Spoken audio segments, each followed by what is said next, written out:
What is going on, everybody, and welcome to another video. Today we are checking out how to fail at Democracy 101 Weimar Republic. This was a request, so I'll put who requested it on the screen as usual.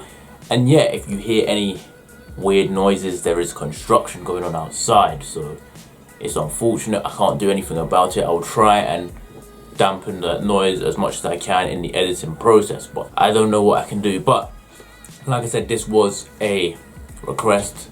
I know this is a video obviously on Weimar, Germany, which was just after World War One.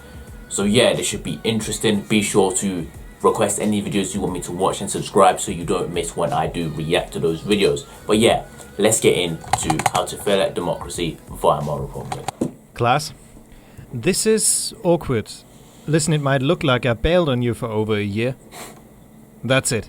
Don't expect me to apologize. Honestly, I'm just glad that no one got pregnant while I was away. Would have been really awkward explaining that to the principal. Anyway, I'm already bored of railing down an entire country's history, so let's try out something new. This is how to fail at Democracy 101. So what's it going to be today? Bash the United States? You bet I won't. There are way more intriguing examples of fucking up a country. But speaking of the US, while I was away I kept hearing people say, "Congratulations idiots, you've just elected Hitler." And then that part of me that insists on correcting everyone is all like, "I beg your pardon? That's not Hitler. If anything, that's a clown. I'll show you how to elect Hitler. I'll show you the real thing." Children, this is how the Republic of Weimar failed.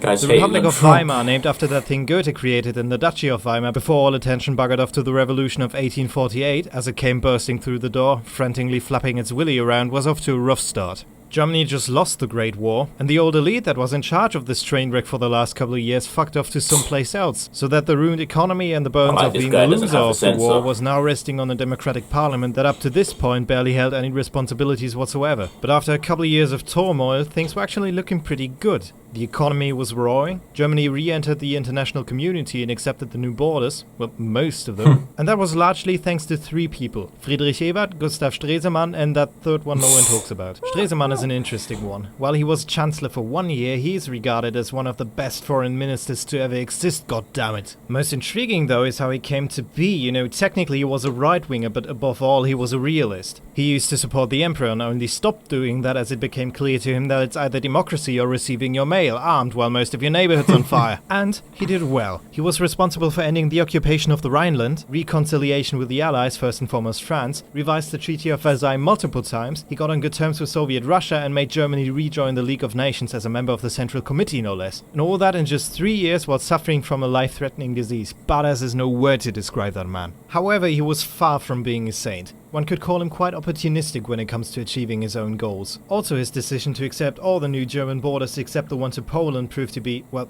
problematic. Besides that, he was usually amongst the first people to approve an intervention by the army whenever things threatened to go south. And the one in charge of the army was Friedrich Ebert, the president, elected for 7 years and equipped with more power than God. He was also the one to appoint the cabinet, including the chancellor. Most importantly though, in the Weimar constitution, the president had the option to enact laws via emergency decree without having to ask the parliament first. But Mr. Teacher Guy, doesn't that sound like dictatorship, you might ask? Yes, it does, but it came in handy. For you see, in the early years of the Republic there were plenty of attempts at overthrowing the government by armed militias. Using the military and emergency legislation avoided the government to be overthrown. However, even though the parliament was capable of repealing the emergency laws, even the possibility to abuse all that power proved to be, well, problematic for a democratic system. Nonetheless, Ebert kept the fragile republic on track, until he suddenly died in 1925. At age 54, because he didn't treat his appendicitis, that idiot. So now the German people were to elect a new president.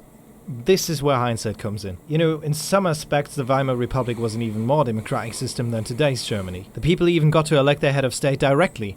Once. The problem is, if a society up until recently lived in a monarchy, who do you think are they going to elect as head of state? A proper democrat or an old war hero who'd rather see the emperor back on the throne? Needless to say, they've elected Paul von Hindenburg, a monarchist who was regarded as the man who won the war against Russia. Someone with a distant stance to the democratic system, but most importantly he was very, very old, like 77 at his inauguration. And now you might remember what kind of power the president has, and yeah, Shit's not going to end well, is it? Surprisingly though, he did stay true to the constitution in his first couple of years, and the country was still doing exceptionally well. Stresemann was working like that busy little bee that he was, and I shit you not, it only took 1 month to destroy everything. Early in October 1929, Stresemann at last died to his disease, and about 20 days later the US financial market crashed. Overnight, all US American companies pulled their investments out of Germany, resulting in mass unemployment, and you lot are still complaining about 2016. The people started blaming the politicians for their incompetence, perhaps rightfully so. The KPD and the NSDAP picked up on this and yada yada yada yada yada. But Mr. Teacher Guy, why didn't they just ban parties that were against the Constitution? Well, easy. Parties weren't a specific part of the Constitution back then. That's different now, but you couldn't just ban them like they were to follow the bloody thing. The thing is, you can't really blame the people to have voted for these parties. If you take a look at the list of German chancellors and cabinets at the time, you'll notice that barely one of them ruled for more than a year. There's no wonder why nothing got done. If your government changes every year, how are you supposed to keep track of that circus?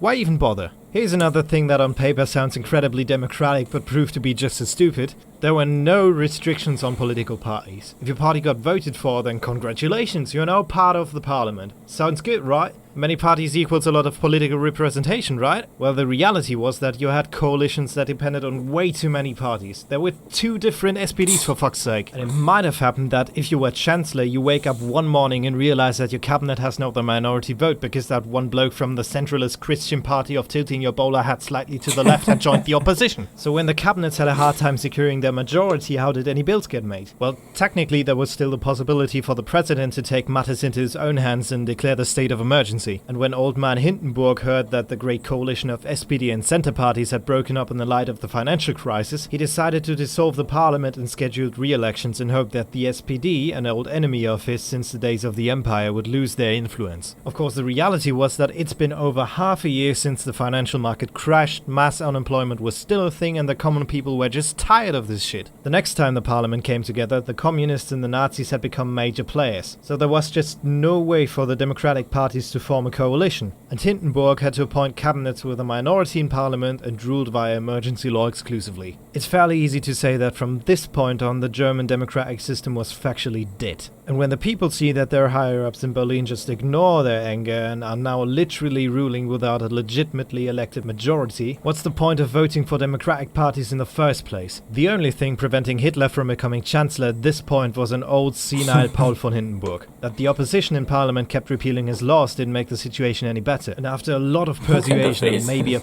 bit of dementia, he decided on allowing the only coalition left possible. The nationalistic parties centering around the NSDAP with Hitler as chancellor. Hindenburg died shortly thereafter, so that the NSDAP merged the chancellorship and the president into one, which from that point on meant they could do whatever the fuck they wanted on a constitutional basis. So, let us summarize what exactly went wrong here. Undemocratic nation forced to get used to democracy, a president with the competencies to disable said democracy, no mentioning of parties and their duties in the constitution, no strict regulations on how a political party joins the parliament, inability of forming a government that lasts for longer than a year, leading politicians dying way too early, electing an old monarchist to be president, and, last but not least, inability of the ruling parties to solve and prevent the consequences of a financial crisis. So, there we go, Germany's second largest screw-up in all of its glory. But an important screw-up nonetheless. You see, only by looking back at our mistakes of Weimar, we were eventually able to write a constitution that actually fucking works. Okay, that is the end of How to Fail at Democracy 101, Weimar Republic from Guy Bloke. So be sure to check his channel out, 54,000 subscribers. Pretty good channel. Let me just see if he uploads very often. He doesn't upload that often, to be fair. He's had his channel for 3 years. I mean, he uploads, but I mean, these videos do take a long time to make, so maybe he just doesn't have time to animate it or do what he does. Very similar to Oversimplified. I mean, the animation is not the same, but like, this guy doesn't really have a filter, you know. Obviously he doesn't really care about what he says, which I like.